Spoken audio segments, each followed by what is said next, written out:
Muy buenos días a todos, estimados compañeros. Ay, Ernesto, disculpa, ¿podrías quitarte un momentico el micrófono? Ay, genial. Ahora te digo cuando lo puedas poner, es que se escucha en doble, ¿sabes? Vale. Comienzo de nuevo, disculpad, muy buenos días a todos, estimados compañeros y congresistas. Os damos la bienvenida nuevamente a esta segunda jornada en formación clínica y sanitaria, donde exploraremos y profundizaremos sobre diversos temas relacionados con la práctica clínica y la atención sanitaria. Durante la siguiente sesión hablaremos sobre los procesos de transfusión sanguínea extrahospitalaria desde helicópteros sanitarios, desde el Centro de Emergencias Sanitarias 061 en Andalucía. Una propuesta que marca un papel crucial en situaciones de emergencia, donde cada minuto cuenta para salvar una vida. Durante este webinar vamos a estudiar cómo una implementación eficaz de la transfusión extrahospitalaria no solo ayuda a estabilizar a los pacientes en el lugar de la emergencia y mejora sus posibilidades de supervivencia, sino que también destaca la necesidad de contar con protocolos actualizados, nuevas tecnologías y la colaboración coordinada entre los servicios de emergencia y los diferentes profesionales de la salud. Y para abordar este tema, contaremos con la participación de nuestros ilustres profesionales, grandes expertos, comenzando con la doctora Lourdes Quirós Delgado, médico del Centro de Emergencias Sanitarias 061, Málaga. Buenos días, Lourdes.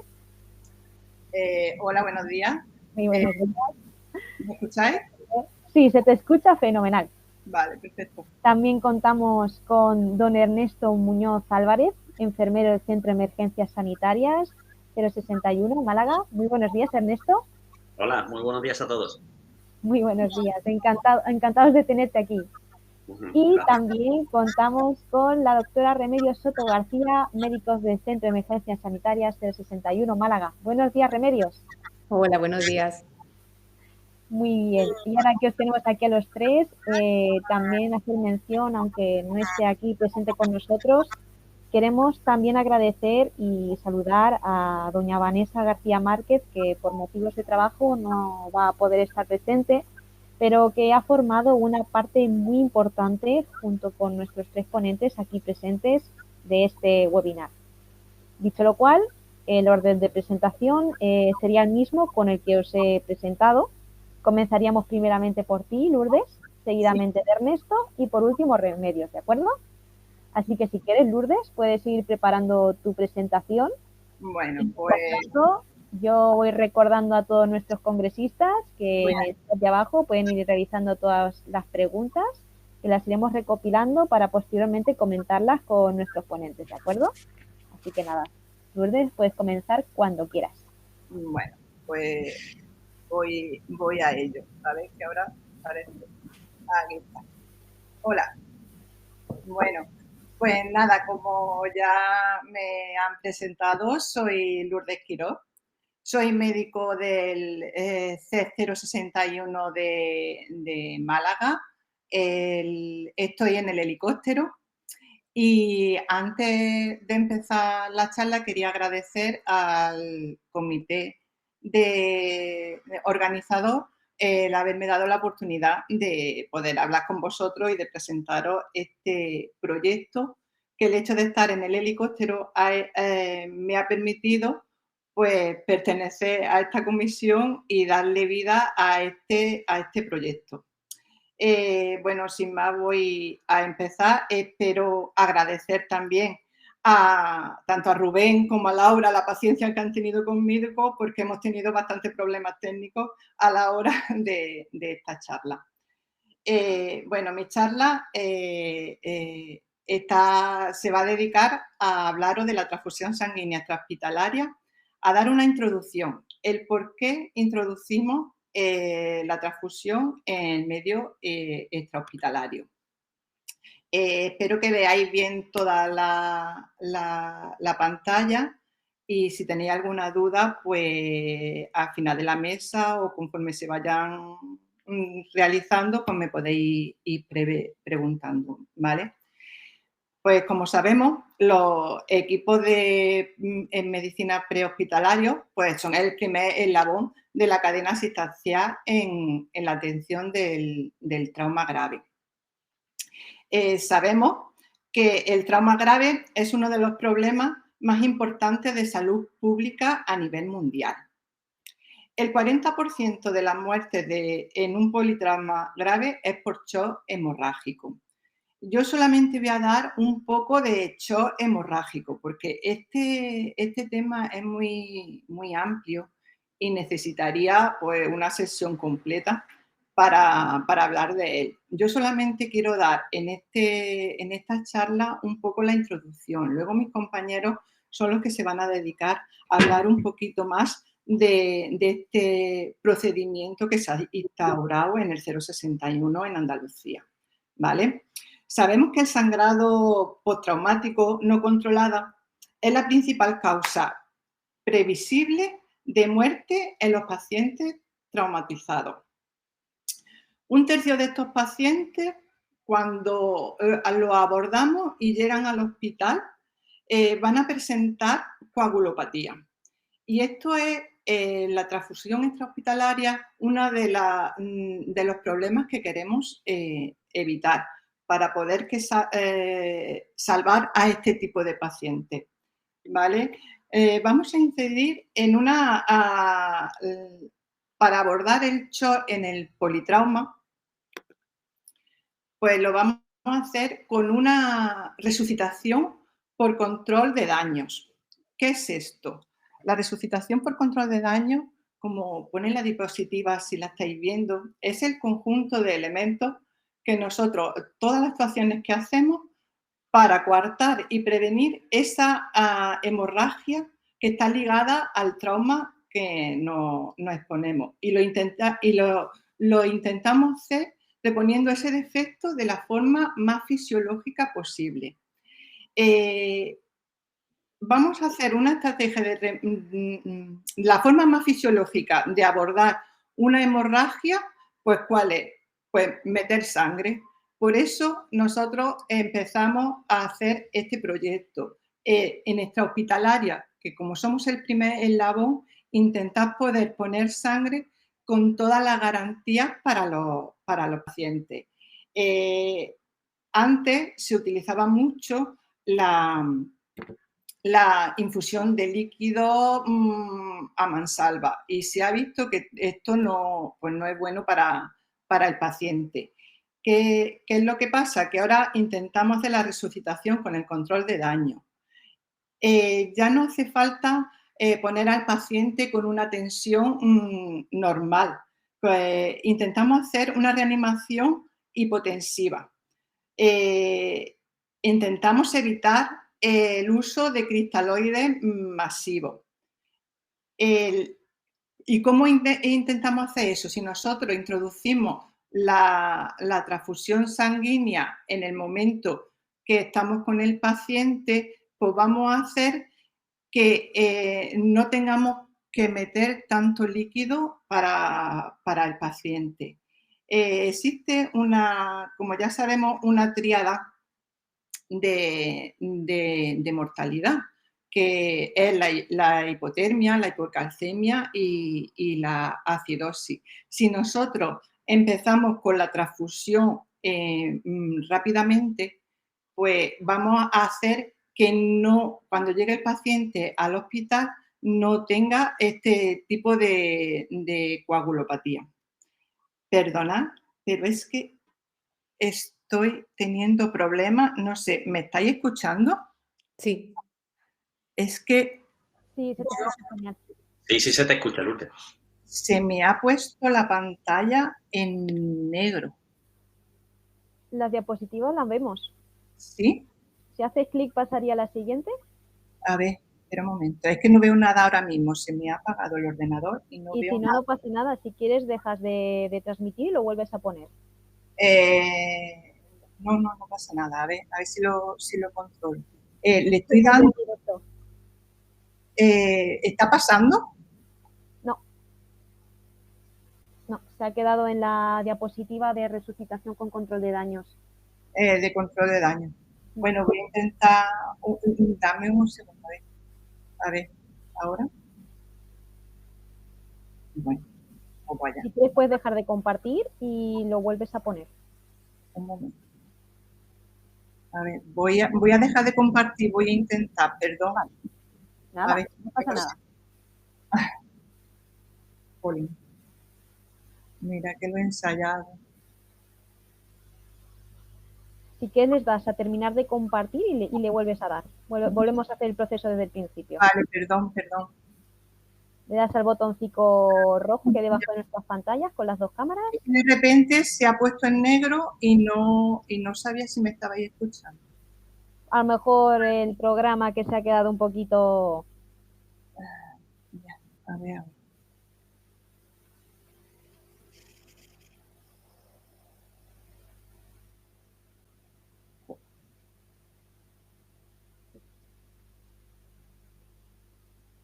Sí, lo Sí, estamos ya viendo. sé. Ahora. Bueno, Vale, perfecto. Continuamos entonces. continuamos. Entonces, bueno, ahí en la diapositiva ya se ha puesto lo de la extrahospitalaria, que en la zona de la hipotensión permisiva es donde nosotros podemos actuar. El hecho de actuar rápidamente en el momento del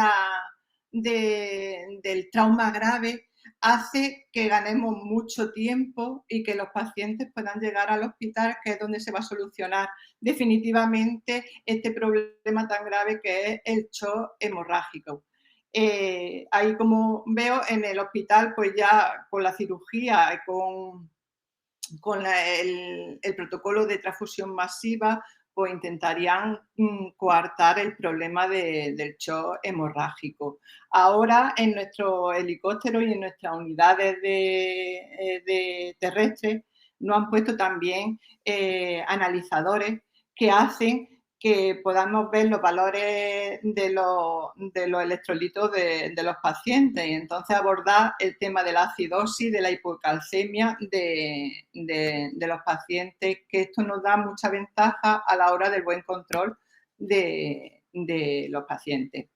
Bueno, pues eso, como estaba comentando, el transfundir los hematíes durante el traslado, pues permite ganar tiempo. Sabemos que el traslado del paciente desde el punto de impacto donde se ha producido el accidente al hospital, pues está dentro del periodo dorado. Y es fundamental que nosotros tengamos las herramientas suficientes para que nuestros pacientes puedan sobrevivir a ese tipo de patología tan grave. Andalucía es una región, no sé si conocéis en la zona, que hay poblaciones que están muy dispersas y que están muy alejadas de los hospitales. En estas poblaciones el helicóptero es primordial para cuando vamos a algún accidente, alguna hemorragia, pues que se acorten los tiempos de traslado y que los pacientes puedan llegar al hospital con las mayores garantías. Bueno, una vez has dado las puntualizaciones del shock hemorrágico y eso, voy a hablar un poquito de historia. La transfusión sanguínea extrahospitalaria en el ámbito civil para el tratamiento precoz del shock hemorrágico, pues está documentada desde 1985 en Estados Unidos.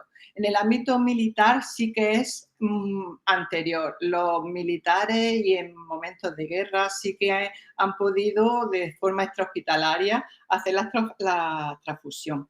En España desde 2014, pues en 2 comunidades con 3 helicópteros que tienen la capacidad de transfusión extrahospitalaria. Uno está en Castilla-La Mancha y 2 en Aragón. En Cataluña también había en 2019 se empezó también a hacer transfusión extrahospitalaria. Lo que pasa que no sé, hubo un problema porque empezaron con el pilotaje y luego se paró. Y me parece que ahora lo quieren otra vez recomendar. Y desde finales de marzo de 2022, pues en Andalucía se convierte en el 5.º helicóptero con capacidad extrahospitalaria, porque empezamos con el proyecto 3, este proyecto que tantas satisfacciones nos está dando y que mi siguiente compañero Ernesto es el inventor de todo esto y que ya os introducirá de verdad en lo que es el proyecto 3. Se le pone el nombre de 3 porque se coge la sigla de transfusión sanguínea extrahospitalaria, el 3, ¿vale? Se intenta incorporar los concentrados de hematíes cero negativo, ¿vale? Y el helicóptero de Málaga es el primero y el único recurso extrahospitalario en Andalucía que es depositario de los componentes sanguíneos y que tiene capacidad transfusora. Está validado y autorizado y está integrado dentro de la red andaluza de medicina transfusional. Es decir, el helicóptero de Málaga se convierte en un centro transfusional per se, y para conseguir este grado tan importante de llegar a ser como un centro transfusional ha tenido que pasar por muchas fases de validación, de pilotaje, de autorización. Ya en marzo del 2022 está homologado, un inspector nos da el permiso y empezamos ya con las transfusiones. Y estamos adscritos al servicio transfusional del Hospital Virgen de la Victoria. Ellos son, junto con ellos, somos los que tenemos la sangre, los que reponemos la sangre, y ha sido un proceso bastante complicado, pero que se ha conseguido, y debido a los resultados tan importantes y tan beneficiosos que ha habido en este tan positivo, me quiero referir,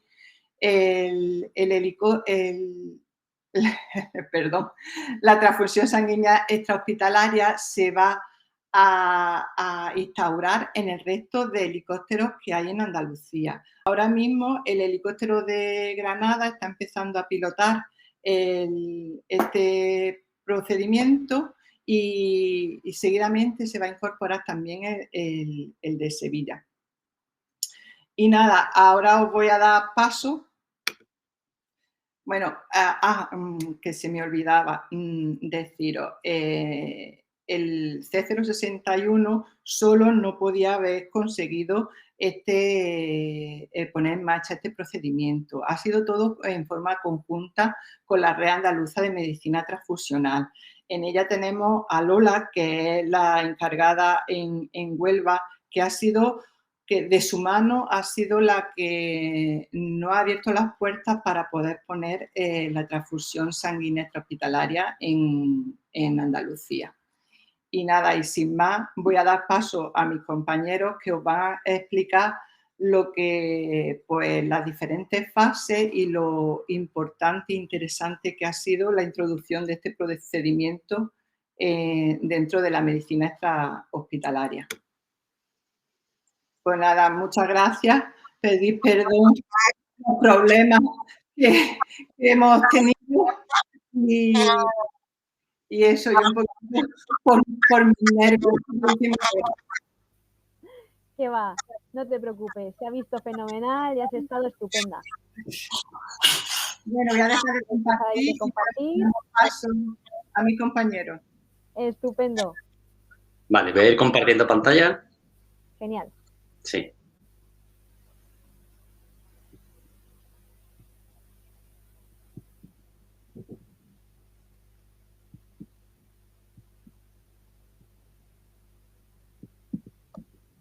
Se ve la presentación a pantalla completa, ¿no? Se ve estupendamente, Ernesto. Perfecto. Bueno, pues nada,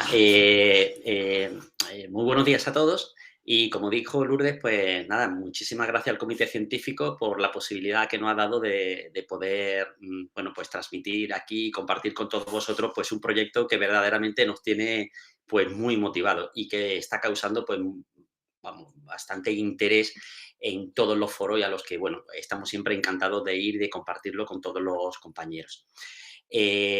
Como había comentado la compañera inicialmente, pues mi nombre es Ernesto Muñoz, yo soy enfermero de 061 de Andalucía, trabajo en el helicóptero de Málaga y además soy el corresponsable del programa de transfusión extrahospitalaria en Andalucía, junto con Lola Fernández, que es la directora del Centro de Transfusión, Tejido y Células de Huelva, que es la otra responsable a nivel regional de Andalucía. Y si Lourdes ha explicado el por qué y ha estado hablando de resucitación hemostática, tanto Vanessa como yo, ¿de qué os vamos a hablar? Pues del cómo, de cómo llevamos a cabo exactamente la transfusión extrahospitalaria en nuestro helicóptero. Vamos a hablar en sí del propio procedimiento de transfusión extrahospitalaria. ¿Cómo hemos llegado a nuestro procedimiento? Pues ya lo ha comentado un poco Lourdes. Hemos llegado a través de un proyecto que se denomina TREX, que nace en la primavera del año 2021. Es un proyecto 100% andaluz, es multidisciplinar, es interniveles, es decir, como muy bien ha dicho Lourdes, no es un proyecto exclusivo del 061, nunca lo hubiéramos conseguido si hubiera sido así. Es un proyecto que inicia 061, generando un grupo de trabajo que denomina hemoderivados, en el que incluyen muchísimos profesionales de toda Andalucía, pero en el que se impulsa a través de la Red Andaluza de Medicina Transfusional, concretamente a través del Centro de Transfusión de Tejido y Células de Huelva y el de Málaga. Y después el propio proyecto requería por fuerza tener adscrita al proyecto una hematóloga y un centro de transfusión con banco de sangre, puesto que por normativa y legislación 061 no dispone de laboratorio, pero es necesario pues, mantener durante 2 semanas toda la prueba pretransfusional que se le hace al paciente. De tal manera que podemos decir pues eso, que el proyecto es interdisciplinar porque participamos pues, distintas áreas, tanto extrahospitalaria como intrahospitalaria. Este proyecto cuando empieza, como yo pongo aquí abajo, pues tenéis que saber que es un proyecto totalmente novedoso, innovador. En Andalucía no existía, nunca había habido previamente transfusión extrahospitalaria. Es un proyecto que empieza con enormes dudas, sin saber ni siquiera si podíamos conseguirlo.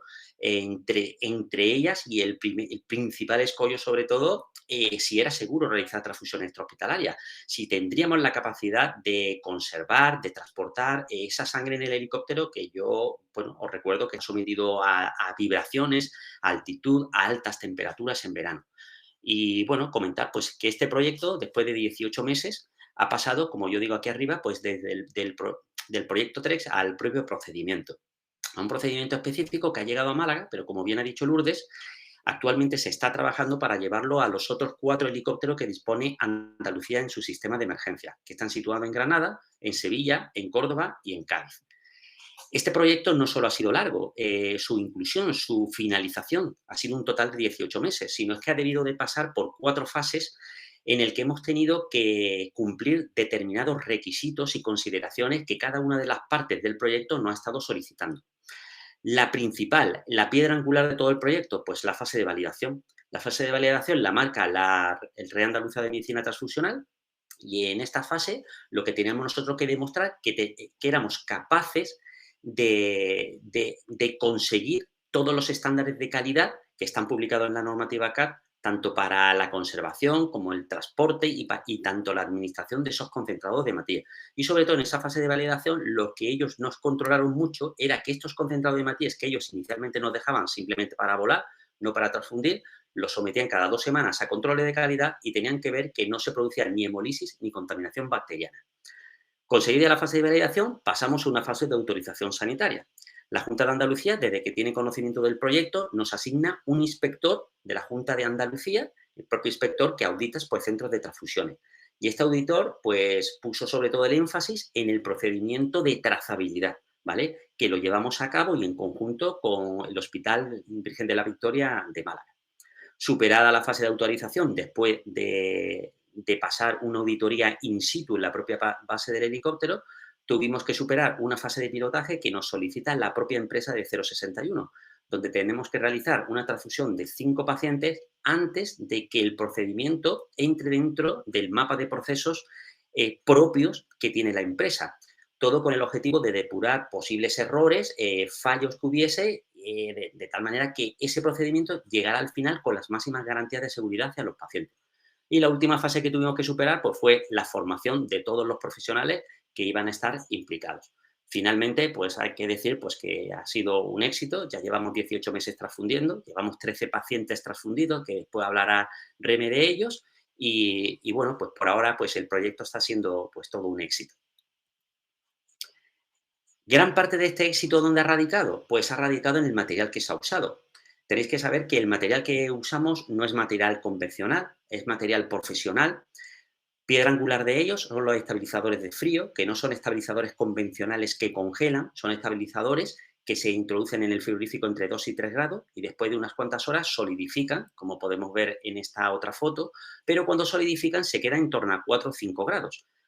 Esto es muy importante porque eso hace que por muchos estabilizadores de frío que metamos en la nevera de transporte, nunca vamos a congelar la sangre, con lo cual el elemento y punto crítico de hemólisis por congelación lo tenemos eliminado. Simplemente nos tenemos que preocupar en no irnos de temperatura por el margen superior. ¿Cuántos estabilizadores usamos? Pues en nuestra nevera de transporte, que es solo de 3 litros, nosotros, como veis en esta foto, llevamos 2 concentrados de Matías, 0 negativo. Debajo de estos 2 concentrados hay un estabilizador. Después colocamos 4 estabilizadores en los laterales y un sexto estabilizador que iría encima. Al final, en esta nevera de 3 litros, nuestra nevera de transporte pasiva, no hay prácticamente espacio muerto, todo es frío. Y después disponemos de otros 6 estabilizadores dentro del frigorífico de almacenamiento que después comentaré. Y estos 6 estabilizadores nos sirven para cuando llegamos de aviso y llegamos a una alta temperatura, poder intercambiarlos con los que teníamos puesto en la nevera para intentar conseguir bajar la temperatura rápidamente de los concentrados de Matías. Esta nevera de transporte tenéis que saber que salen a todos los avisos que hagamos, ¿vale? Porque incluso aunque al aviso que vayamos a hacer inicialmente no sea un trauma y se pueda beneficiar de la sangre, como en vuelo nos pueden desviar otro aviso o podemos empalmar otro aviso sin llegar a la base, la nevera sanguínea siempre va a todos los avisos, a todas las activaciones que nos hacen. Y los rangos de temperatura que tenemos que aguantar es entre 1 y 10. Como ya he dicho, no nos va a preocupar el 1 porque jamás vamos a bajar de 1 grado, pues que son estabilizadores que están entre 3 y 4, solo nos tenemos que centrar en no superar pues, los 10 grados. Y después todo el sistema queda monitorizado por un data logger que lo tenemos aquí, ¿vale? Este es el M2. El data logger es un termómetro, pero que tiene la capacidad en su memoria interna de almacenar registros, como veis en este Excel. Entonces, el data logger almacena un registro cada 10 minutos.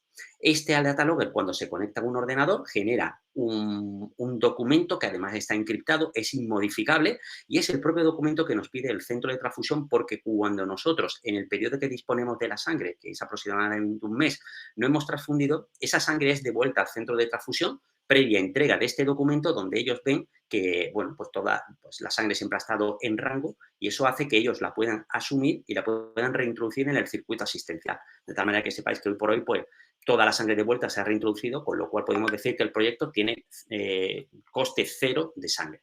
Aquí podéis ver la nevera de transporte cerrada, ¿vale? Una nevera pasiva con el data logger. El data logger lleva una sonda que va entre los 2 concentrados de Matías para, digamos, detectar exactamente la temperatura de la sangre y no del habitáculo. Y finalmente esta nevera de transporte está siempre cerrada dentro de un frigorífico que también cumple la normativa CAT, que está a 3 grados, con los 6 estabilizadores de reserva para intercambiarlo en caso de que volvamos de un vuelo y volvamos con una alta temperatura. Si nos metemos de lleno en el procedimiento, ¿qué tenemos que decir? Pues que los compañeros que trabajan en el hospital, habitualmente cuando se habla de procedimiento de transfusión, ¿sobre qué están hablando? Pues están hablando sobre el acto transfusional, exclusivamente sobre el acto transfusional. Ellos son servicios de transfusión, puede ser la urgencia, pueden ser la UBI, hacen transfusión de extrema urgencia al paciente crítico y es sobre el paso que tanto enfermeros como médicos abordan. Pero, ¿qué sucede en nuestro trabajo en la extrahospitalaria? Que cuando nosotros hablamos de procedimiento transfusional, realmente estamos hablando de un proceso transfusional completo. ¿Esto qué quiere decir? Que tanto los enfermeros como los médicos de la base participan en cada una de las fases de este proceso, es decir, participan tanto del almacenamiento, de la conservación, participan en el transporte, participan, por supuesto, en la administración y esa administración conlleva siempre la reposición y conlleva igualmente la entrega de la prueba pretransfusional hospitalaria para hacer la trazabilidad. Es decir, en extrahospitalaria, cuando hablamos de transfusión, procedimiento de transfusión, estamos hablando de 7 operativas. 4 operativas de ellas se asocian a la fase no transfusional, es decir, suceden todos los días en la base y es lo que supone el control ¿vale? Y la vigilancia de estos concentrados de hematíes que tenemos, es decir, funcionamos como si fuéramos nosotros un propio banco de sangre. Y después tenemos 3 operativas, tenemos el acto transfusional y 2 operativas que siempre se asocian al acto transfusional siempre que exista transfusión y que solo sucede cuando hay transfusión. ¿Dónde sucede? Pues en el entorno del paciente, que puede ser en una ambulancia o dentro del helicóptero, como vemos en esta imagen. Es decir, nuestro procedimiento de transfusión son 7 operativas, cuando habitualmente hablamos de transfusión y nos centramos solo en una operativa, que es en el acto transfusional. Eso hace que nuestro procedimiento sea pues, bastante completo y bastante exigente.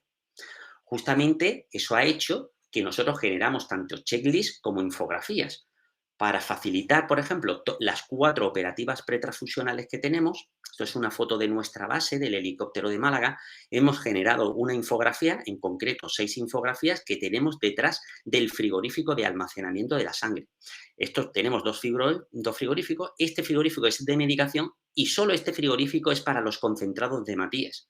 A la espalda tenemos 6 infografías que explican detalladamente cada una de las 4 operativas pretransfusionales y que ya digo que suceden diariamente, haya o no haya transfusión. ¿Cómo registramos estas operativas? Pues con dos formatos, ¿vale? Lo registramos en el control diario de temperatura. Diariamente, cuando llegamos por la mañana, pues el enfermero suele apuntar la temperatura actual máxima y mínima que da el data logger. Y comprobamos siempre si ese día toca intercambio precaducidad de los concentrados de hematíes, que la pondríamos en marcha a través de la supervisora de nuestro servicio provincial. Y después disponemos de otro formato de registro que es el del control de temperaturas de vuelo. Yo ya he dicho que siempre que nos dan un aviso, nosotros sacamos la sangre, sacamos la nevera pasiva, la llevamos en helicóptero, apuntamos los datos que nos da el data logger, apuntamos la fecha, el tiempo que ha estado fuera, o sea, la hora. Cuando volvemos apuntamos el tiempo que ha estado fuera, importantísimo. ¿Qué tenemos que apuntar? La temperatura que registra el data logger en ese momento de a qué temperatura llega la sangre. Eso es porque es clave. Porque si superamos 4,3 grados, ¿vale? Lo que vamos a hacer siempre va a ser intercambiarlo por los estabilizadores que tenemos de reserva. Porque si no lo intercambiáramos e introdujéramos la nevera pasiva dentro del frigorífico, esta nevera aísla tanto del exterior que tardaría bastantes horas en empezar a disminuir la temperatura. Y si empalmáramos en breve otro aviso, es posible que nos fuéramos del rango de los 10 grados que yo he comentado, que es lo máximo que tenemos. Y fijaros, os quería comentar un par de operativas, por no entrar de lleno en todas ellas, porque se me iría el tiempo, pero para que veáis pues, la exigencia y a lo que estamos llegando en este tipo de procedimiento. Tenéis que saber que la normativa en España obliga a que todo concentrado de hematíes, o sea, todo hemocomponente, cada concentrado tenga un doble chequeo de la comprobación de grupo, pero esa comprobación de grupo tiene que ser realizada por profesionales diferentes y con reactivos diferentes a los que le han hecho el primero. El primero se hace en Banco de Sangre en Málaga, en el CTC de Málaga. ¿Dónde hacemos el segundo? Pues lo hacemos nosotros en la base. Esta es la infografía, que la tenemos aquí. Exactamente esta infografía es lo que veis aquí y explica detalladamente, paso por paso, cómo llevar a cabo la prueba de compatibilidad de grupo. Incluso tenemos generado y puesto en la infografía un código QR que nos enlaza con un vídeo que me dijo Rubén que os lo iba a poner en el material didáctico y que podéis ver, donde se detalla paso por paso cómo hacer la prueba de compatibilidad de grupo. Y otra operativa que es clave dentro de nuestro procedimiento y que llevamos a cabo en las operativas pretransfusionales es el de la prueba de caducidad. ¿Por qué es clave? Porque es lo que nos está garantizando que no se esté derrochando ni desperdiciando sangre. Tenéis que saber que cuando recibimos nosotros concentrados de hematíes nuevos, a esos concentrados de hematíes no solo le hacemos la prueba de compatibilidad de grupos, la segunda prueba que exige la legislación, lo que le estamos haciendo es el nuevo cálculo de la fecha precaducidad. Las bolsas de sangre tienen su fecha de caducidad real, la veis aquí marcada, ¿y qué hacemos nosotros? Pues lo que hacemos es restar 10 días.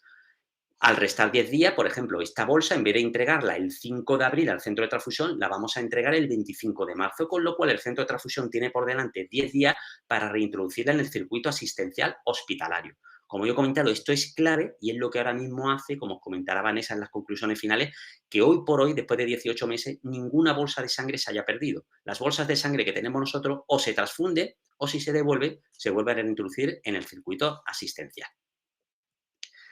Os voy a dejar ahora con Vanessa, que os va a comentar ahora todas las operativas de la fase pretransfusional. O sea, posttransfusional, perdón. A ver si la escucháis. Buenos días, soy Vanessa García, enfermera en CES 061 Málaga y voy a hablar sobre la fase transfusional, tanto el acto transfusional en sí como la operativa posttransfusional.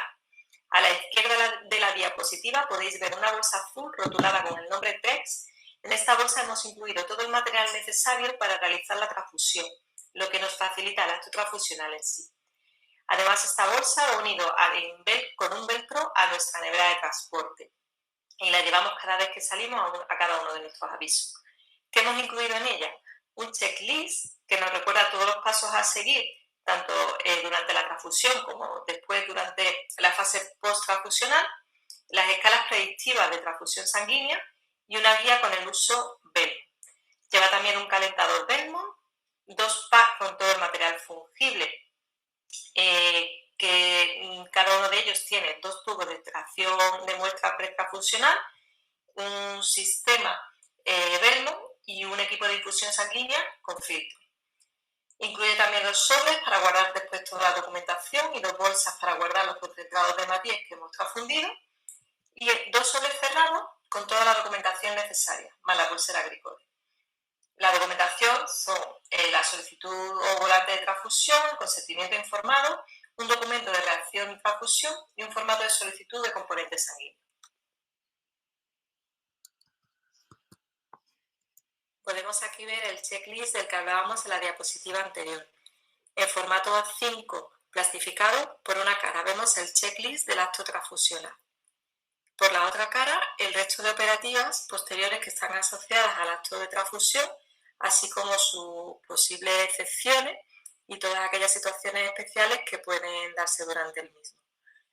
¿Cuál es la finalidad que nos planteamos con todo esto? Pues garantizar la máxima seguridad clínica posible.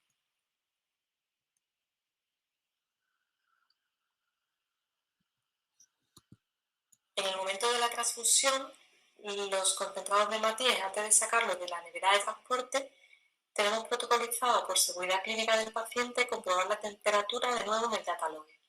Una vez confirmado que estos concentrados están en temperatura dentro de rango, procederemos a coger uno de ellos para iniciar la transfusión. Para hablar la hipotermia utilizamos un calentador instantáneo, que es este que veis en la diapositiva, que es el calentador Belmont. Dispone de un cuerpo con batería, una línea de calentamiento y un sistema, una línea desechable que admita en una única posición. Es un calentador automático de muy fácil manejo y que funciona con un único botón. Nos permite atemperar los concentrados de hematíes para que puedan ser utilizados de forma inmediata.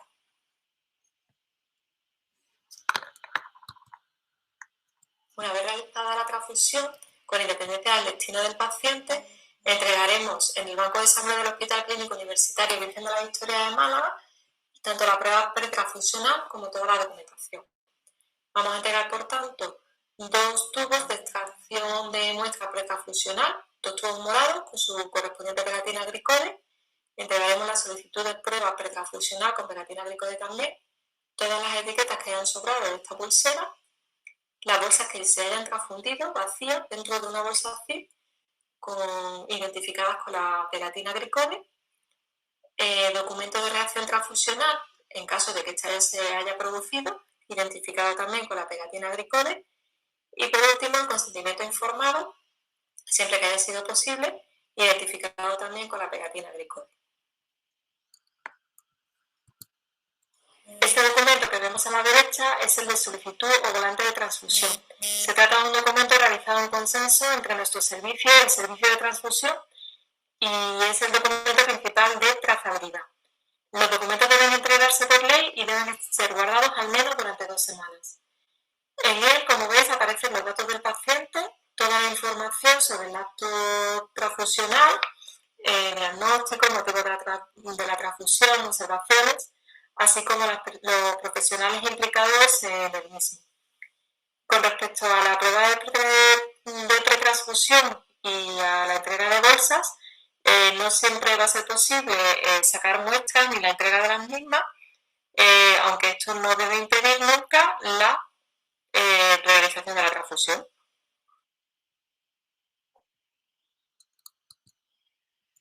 Con respecto a la reposición posttransfusional de los concentrados de hematíes, Independientemente del destino del paciente, estos se van a reponer siempre en el centro de transfusiones ubicado en el Hospital Civil de Málaga. El médico del EIMA rellenará la petición de productos sanguíneos pidiendo siempre 2 unidades de concentrado de Matías cero negativo. Y previamente alertaremos para que tengan estos concentrados preparados a la llegada. Si hubiese sobrado una unidad tras transfundir y esta esté intacta, se entregará en el centro de transfusiones. Cuando lleguemos allí se volcarán los datos de registro del datalogger en el ordenador del centro de transfusiones. Una vez allí montaremos la nevera de transporte con los nuevos concentrados, pero no activaremos el datalogger aún. Al llegar a la base debemos hacer una prueba de compatibilidad de nuevo y una vez comprobado el grupo cero negativo, montaremos la nevera con los nuevos concentrados, colocaremos la sonda del datalogger entre las bolsas y entonces pulsaremos el play para activar de nuevo el datalogger.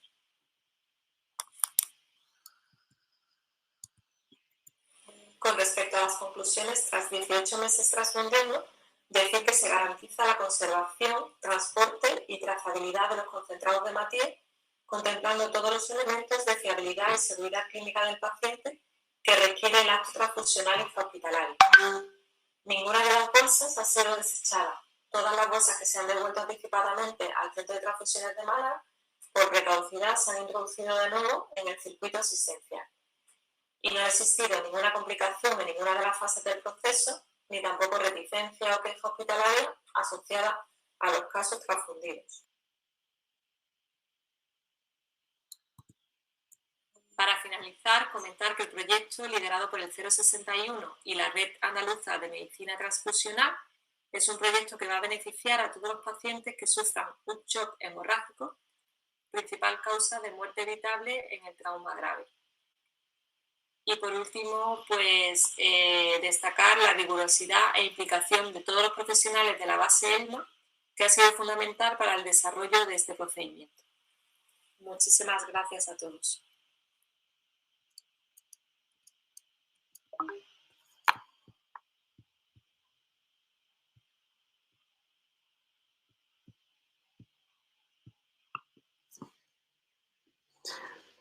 Bueno, muchísimas gracias. No sé si se habrá escuchado bien, era un audio grabado que tenía las diapositivas de la parte post-transfusional y parece ser que no se ha escuchado muy bien. Bueno, se ha entendido, lo único que ha sido un poquito deficiente como que se escucha desde tu ordenador, pero creo que el mensaje se ha entendido bien. Vale. De todas maneras, cualquier duda que quede ahora, cuando terminemos, ¿vale? Incluso aunque sea de la parte de Vanessa, pues yo la puedo responder, ¿vale? Si me haya quedado, ¿vale? Pues ya sabéis, si tenéis alguna pregunta que hacer, vale. aprovechad. Vale, muy bien. Pues Muchas Remedio, gracias. cuando quieras. Muchas gracias, Ernesto.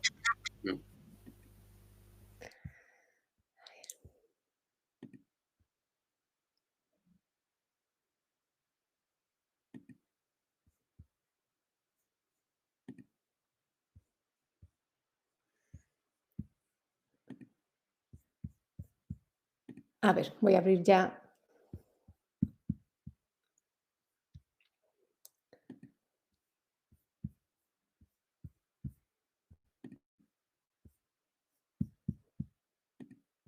Esperaros un momentito, por favor.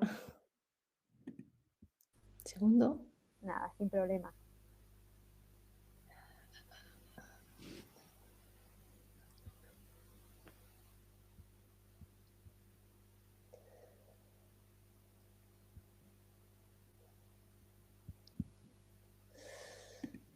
A ver.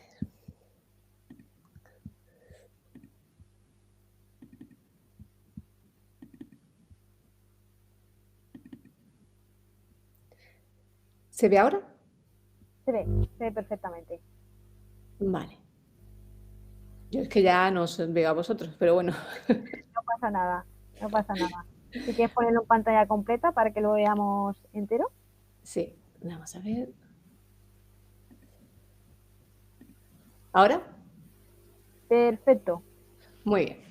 Bueno, pues como ya han dicho antes, yo soy Remés Soto, médica del Centro de Emergencias Sanitarias 061 y como mis compañeros trabajo en la base del helicóptero de Málaga. Em, en esta última parte de la ponencia vamos a hablar del paciente Diana y de los casos clínicos que llevamos hasta ahora. Bueno, aquí ya Lourdes ha hablado de la importancia, ¿no?, que tiene la prevención o el intento de tratamiento precoz de la hemorragia masiva, porque es la primera causa de muerte evitable de trauma grave. Y cómo se hace fundamental el hecho de un tratamiento rápido, sospechando que el paciente está entrando o ha entrado en un estado de shock, el tratamiento lo más adecuado posible para ese paciente y el traslado a un hospital útil. Em, Aquí tenemos no voy a hablaros tampoco yo del shock, pero bueno, sí poneros aquí la tabla de lo que es la categorización del shock, de las clases de shock. Tenemos 4 clases de shock, depende de la pérdida de sangre que haya sufrido el paciente y como vemos aquí, ya desde la clase 2, que sería un shock leve, ya se está hablando de que hay una posible necesidad de productos sanguíneos. Ya en la 3 sí se necesita y en el 4 entraríamos en un protocolo de transfusión masiva. ¿Qué índices usamos nosotros a nivel extrahospitalario para pensar que ese paciente puede verse beneficiado de lo que es el proceso de transfusión sanguínea extrahospitalaria? Pues hay 3 tablas. La que es la tabla TAS, ¿vale? La escala TAS, que hasta hace poco pues solamente se utilizaba a nivel hospitalario, pero ya desde que se introdujeron en prehospitalaria los ecógrafos y los analizadores portátiles, pues podríamos utilizarla a nivel extrahospitalario. Esta tabla puntúa el género, masculino 1 punto, femenino 0. También puntúa si hay una fractura pélvica o sospecha una fractura de fémur, que el FAS sea positivo, la frecuencia cardíaca del paciente, la tensión arterial sistólica, la hemoglobina y el exceso de bases. Estos 2 últimos parámetros lo veríamos en el analizador. Entonces, bueno, depende de la puntuación que saque, pues la capacidad predictiva para la transfusión masiva es menor o mayor. Con más de 27 puntos, pues ya estaríamos en un 100% de necesidad de sangre de ese paciente. De todas maneras, a nivel extrahospitalario, esta escala no la estamos usando. Estamos con estas 2, el índice de shock y la escala ABC. La escala ABC tiene 4 parámetros: la tensión arterial sistólica, la frecuencia cardíaca, que sea un trauma penetrante y el FAS positivo. Aquí también podríamos superponer una hemorragia exsanguinante externa. Y cada uno de estos parámetros se puntúa con 1. Entonces, depende de la cantidad de puntos que tengamos, pues la probabilidad de transfusión es mayor o menor. Esta escala es menos sensible, pero más específica que el índice de shock. El índice de shock finalmente es el que estamos utilizando nosotros. ¿Por qué? Porque es muy útil, es muy fácil, está corregido por la edad del paciente, porque evidentemente no es lo mismo una frecuencia cardíaca de un paciente de 5 años que de un paciente de 80. Y ha demostrado en bastantes estudios que es un predictor útil. Es más sensible y menos específico que el ABC, pero realmente a nivel extrahospitalario, con la sospecha de una hemorragia exsanguinante, se hace más importante o pensamos que es más importante que esta escala sea más sensible que específica. En la literatura también hay otros parámetros que se asocian a la necesidad de transfusión masiva y que predicen la mortalidad. Tenemos 2 de ellos, como es el end-tidal menor de 26 prehospitalario, que también lo podemos nosotros valorar a nivel prehospitalario, como acabo de decir, y también tendríamos el lactato, que un lactato alto prehospitalario también se traduce con la necesidad de sangre intrahospitalaria en las primeras 24 horas. De hecho, además, estos 2 parámetros, tanto el end-tidal como el lactato alto, son unas herramientas que pueden predecir incluso la necesidad de transfusión en un shock que todavía no ha dado la cara. ¿Y qué criterios usamos nosotros a nivel extrahospitalario para pensar que este paciente se puede beneficiar de una transfusión extrahospitalaria? Pues aquí el mecanismo lesional, aunque esté en tercer lugar, es lo primero que vamos a ver cuando llegamos al lugar del suceso. una herida penetrante por arma blanca, por arma de fuego, una contusión cerrada abdominal, una amputación, la sospecha de una fractura de 2 o más huesos largos, una fractura inestable de pelvis. Estos son mecanismos que tienden a hacer que el paciente pueda sangrar abundantemente. Esto asociado con los signos de shock, un paciente que esté sudoroso, pálido, letárgico, ansioso, que tenga un índice de shock alterado y que no haya respondido a 1000 centímetros cúbicos de suero fisiológico caliente, pues ya nos da la pista de que es un paciente que se va a beneficiar de una transfusión lo más precoz posible. Con estos criterios que os he hablado, hemos transfundido 13 pacientes. Aquí está la tabla de los 13 pacientes por fecha, localización, la edad, el sexo, los índices del índice de shock, el ABC, la escala de Glasgow, el trauma score revisado, si se hizo analítica pretransfusional o no, el mecanismo lesional, los concentrados de hematíes que se transfundieron y si hubo reacción y, bueno, luego evolución de estos pacientes. Como ya han hablado mis compañeros, nosotros ahora mismo somos la única unidad extrahospitalaria que posee sangre y que puede transfundir en Andalucía. Todos estos corazoncitos son los pacientes transfundidos. Nuestra base estaría aquí situada, entre este corazoncito y la M de Málaga. De los 13 pacientes, 12 de ellos están a una crona de 30 minutos máximo. A esa crona hay que sumarle pues, del tiempo desde que sucede el accidente hasta que nos activan, el tiempo de llegada nuestro, la actuación nuestra in situ y luego el traslado al hospital. Y aquí, bueno, las conclusiones a las que hemos llegado, a pesar de que nuestro pool de pacientes es muy pequeño, que son 13, las conclusiones concuerdan con las conclusiones a las que han llegado otras unidades EMS que tenemos en España y a nivel internacional. La edad media, 46,6 años.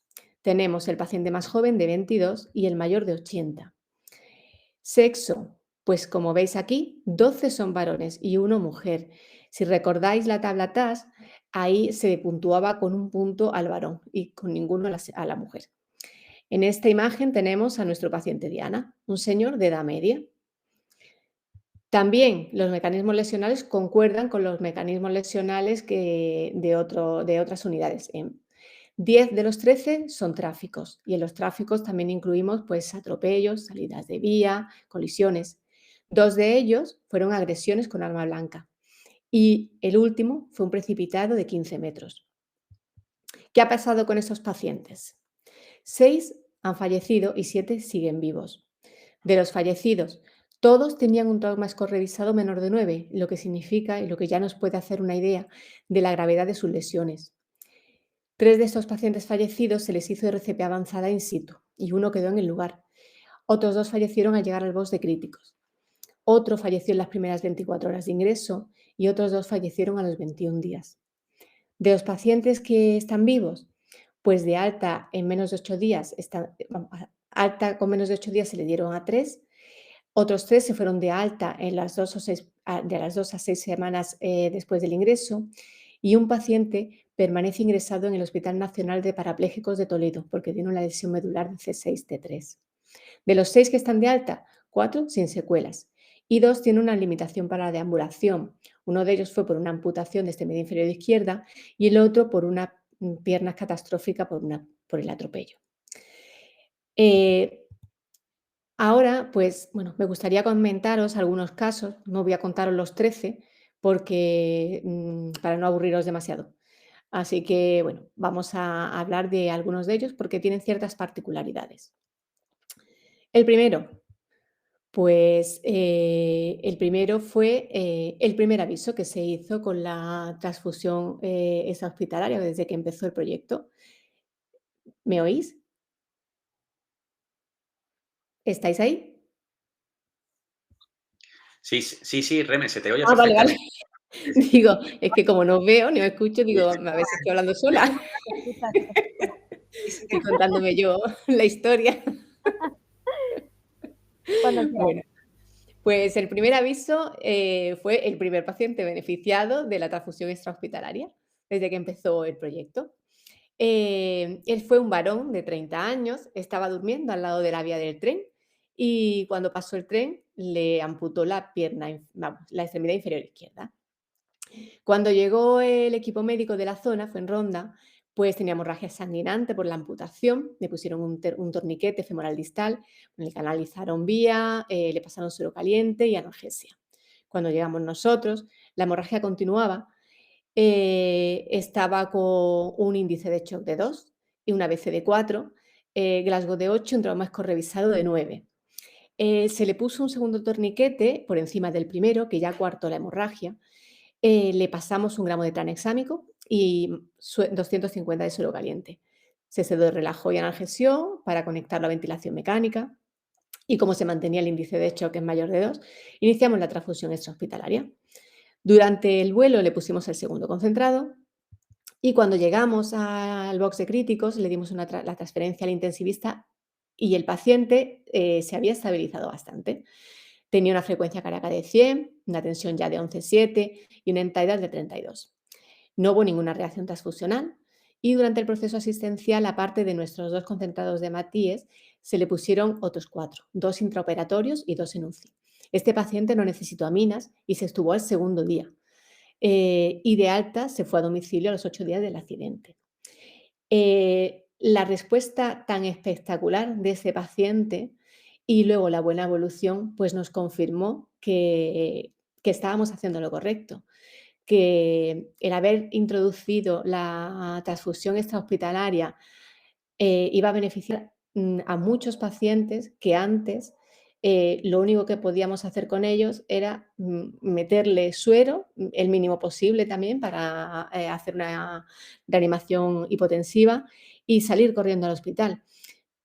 Le estábamos regalando minutos a esos pacientes para poder llegar a un lugar donde se pudieran tratar sus lesiones de forma efectiva. Es como que le estamos dando la oportunidad, ¿no?, a ese paciente, una oportunidad que todos se merecen. El segundo aviso, que también coincide con que fue la segunda transfusión, fue un varón de 29 años que se vio involucrado en una pelea callejera y con un arma blanca, le perforó yugular interna y externa a nivel cervical izquierdo. El equipo médico estaba realizando una hemostasia externa, le habían canalizado una vía y le habían puesto suero fisiológico. Cuando nosotros llegamos, a pesar de la hemostasia externa, continuaba sangrando. El índice de shock era de 1,51, el ABC de 4 y un trauma revisado de 11. A este paciente sí le hicimos una analítica pretransfusional, y tenía un pH de 7,2, estaba acidótico, un lactato de 7,46, alto, y bueno, a nivel hematocrito y hemoglobina todavía no se habían visto afectadas, pero claro, acababa prácticamente de empezar la pérdida sanguínea. Nosotros seguimos con la compresión externa, le pusimos 1 gramo de tranexámico y 2 concentrados de Matíes. Se analgesió y se conectó a ventilación mecánica tras intubación orotraqueal. A la llegada al hospital, pues había mejorado hemodinámicamente y tenía un end-tidal de 33. Este paciente en el box de críticos se le transfundió otro concentrado de Matíes más 2 gramos de fibrinógeno más otro gramo de tranexámico y se dio de alta a los 5 días sin complicaciones. Lo curioso de este paciente es que, aunque llegamos nosotros con el helicóptero, nos tuvimos que volver por tierra en la ambulancia en la que empezamos a atender al paciente. ¿Por qué? Porque es que no podíamos soltar, dejar de hacer ni un mínimo de esfuerzo en la compresión externa a nivel cervical, porque sangraba de una manera exagerada. Entonces no nos quisimos arriesgar a movernos, a hacer la transferencia al helicóptero y volar hacia Málaga, porque además el helicóptero no es el mejor sitio para estar haciendo una compresión en esa zona.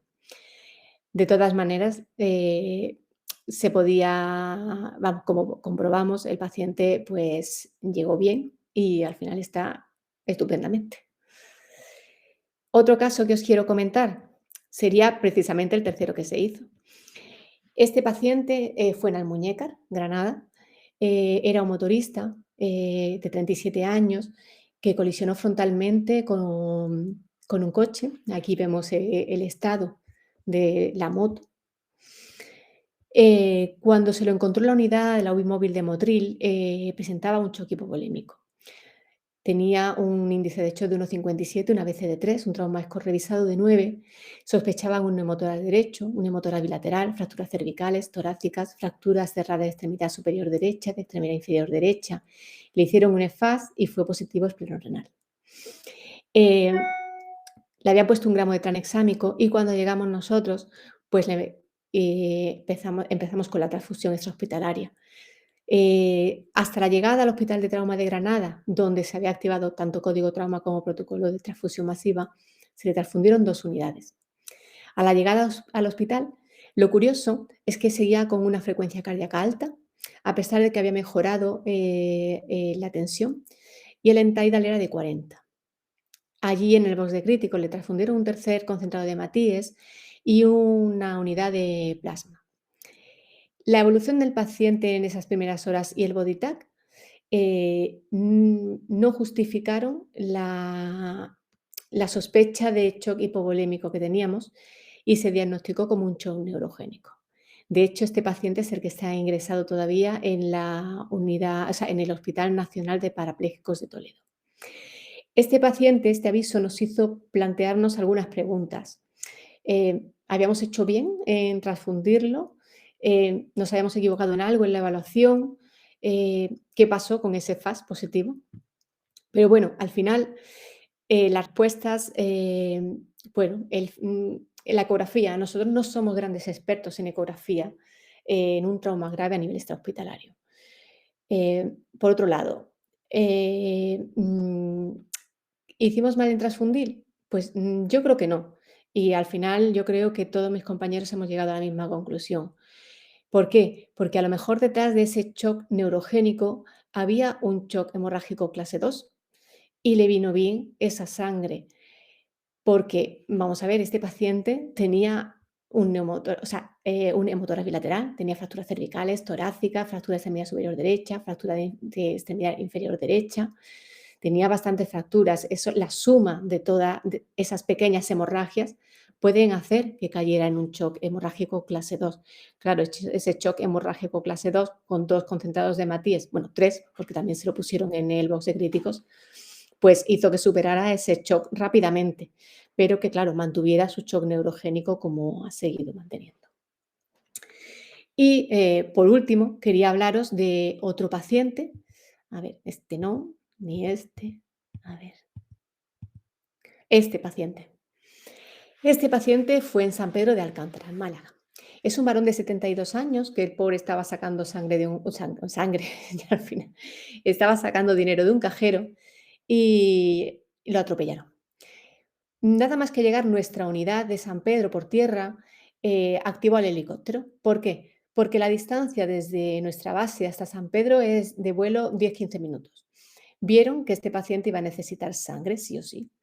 Estaba con un choque hipovolémico, una fractura abierta de extremidad inferior derecha y un miembro catastrófico izquierdo. Aparte, una sospecha de fractura de pelvis. Tenía un índice de shock de 1,2 y una ABC de 4. Y el trauma revisado era de 10. Le pusieron un gramo de tranexámico y nos usaron a nosotros como banco de sangre. Esto es lo curioso o lo interesante de este paciente. Llegamos y nada, pues le pusimos nuestros 2 concentrados de Matíes y lo trasladamos al Hospital Clínico Universitario de Málaga, donde le pusieron otros 2 gramos, o sea, le pusieron otros 2 concentrados de Matíes, perdón, el otro gramo de tranexámico y 2 gramos de fibrinógeno. Este paciente ha sido dado de alta el día 13 de septiembre y es el otro paciente que digo que tiene un problema ortopédico todavía, porque está aún en rehabilitación ortopédica, pero por lo demás ha evolucionado bastante bien. Y bueno, por mi parte, no voy a comentaros más pacientes para no aburriros y solamente daros, bueno, tengo la bibliografía aquí y daros las gracias por habernos dado esta oportunidad de ofreceros y haceros partícipe de este proyecto tan bonito y tan bueno para nuestros pacientes. Muchas gracias y bueno, cualquier duda, aquí nos tenéis. Dejo de compartir, ¿no? Sí, puedes dejar ya de compartir. Pues Ya nada, muchísimas gracias por vuestra aportación, por compartir con nosotros esa visión tan profunda y práctica sobre los desafíos que encontráis con los avances en la administración de transfusiones sanguíneas. Y bueno, yo espero que de verdad que con estas experiencias que hoy nos habéis compartido y los conocimientos que hemos adquirido gracias a vosotros, bueno, inspire para nuevas iniciativas y prácticas innovadoras en esta tan importante labor asistencial, ¿no? Me gustaría comentar con vosotros, que ha preguntado Carmina Fernández, si habéis considerado la opción de que alguien no quiera esa transfusión sanguínea. Se refiere a que, bueno, sois muy buenos profesionales, pero que si tenéis alguna opción si algún paciente se negara. Y si no, pues ya tenéis la idea. La verdad es que, bueno, yo he comentado antes en el WhatsApp que no se nos ha dado el caso porque algunos pacientes no estaban en una situación como para dar su consentimiento y los que sí lo estaban lo han dado. No nos los hemos planteado. Pero bueno, si algún paciente se negara, pues evidentemente habría que respetar su decisión. Nosotros, bueno, comentar solo lo que dice Reme, que es así, decir que nosotros, dentro de la documentación que cada acto transfusional tiene que llevar rellena, nosotros disponemos, vamos, porque la ley así lo exige, llevar el consentimiento informado. Lo que pasa que es verdad que tenéis que tener en cuenta que nosotros lo que hacemos es transfusión de extrema urgencia. No confundáis nuestra transfusión con la transfusión protocolizada o que se puede hacer en el hospital cuando llega un paciente anémico o un paciente oncológico y necesita su transfusión. Habitualmente nuestros pacientes, como decimos nosotros de manera coloquial, están en el filo de la navaja. La inmensa mayoría de los pacientes suelen estar en un estado de shock muy avanzado, lo cual no genera perfusión cerebral y son pacientes que están inconscientes, la inmensa mayoría. Y ya digo, nosotros nos tenemos que ceñir al protocolo de transfusión de extrema urgencia, aunque sí que es cierto que debemos de intentar obtener el consentimiento informado y, como bien dice Reme, si el paciente se negara, evidentemente como si se negara a cualquier otro tipo de tratamiento. No podríamos obligarle y no lo transfundiríamos. Lo que pasa que es cierto que en el perfil de nuestro paciente, pues verá, no suele darse a eso. También quería decir yo en este caso que al enfrentarnos casi siempre a accidentes de tráfico, en la mayoría, como habéis visto en la charla de Reme, la familia no suele estar y no suele decirnos, pues no, él no quiere transfusión. Y como ha dicho esto, nuestros pacientes normalmente no suelen estar conscientes para que nos firmen el consentimiento informado. Entonces, da la casualidad que está consciente y dicen que no quieren sangre, pues nosotros no podemos ponerla, ¿sabes? Evidentemente, aunque nos cueste y nos demos de cabezazos contra el helicóptero, de ver quién puede perder la vida por no someterse a esa transfusión. Claro. Pues nada, si no hay ninguna otra pregunta, que por el momento veo que no, si alguien más quiere preguntar algo. Nada. Pues felicitaros por vuestro tan destacado proyecto 3. Bueno, creo que es un proyecto cuya inclusión marca el comienzo de una nueva etapa en la mejoría de la atención sanitaria en urgencias y emergencias. Y contáis con nuestro más sincero agradecimiento por compartir con nosotros este tan destacado proyecto. Ha sido un honor contar con profesionales tan comprometidos y apasionados con esta cara tan trascendental. Y, por supuesto, antes de finalizar, también agradecer a nuestros congresistas que hoy os reunís con nosotros en esta segunda jornada en formación clínica y sanitaria. Es gracias a vosotros que podemos crear este espacio de aprendizaje tan dinámico y colaborativo. Y por el momento. Pero no os vayáis muy lejos porque ahora a la 1 vamos a contar con otra ponencia de esta jornada, ya con la última del día, que va a ser la gestión de la mejora continua por don Alberto Peinado. Así que un placer a los tres. Muy bien. Muchas gracias. Muchísimas Muchas gracias. Muchísimas gracias a vosotros. Hasta pronto. Adiós, gracias.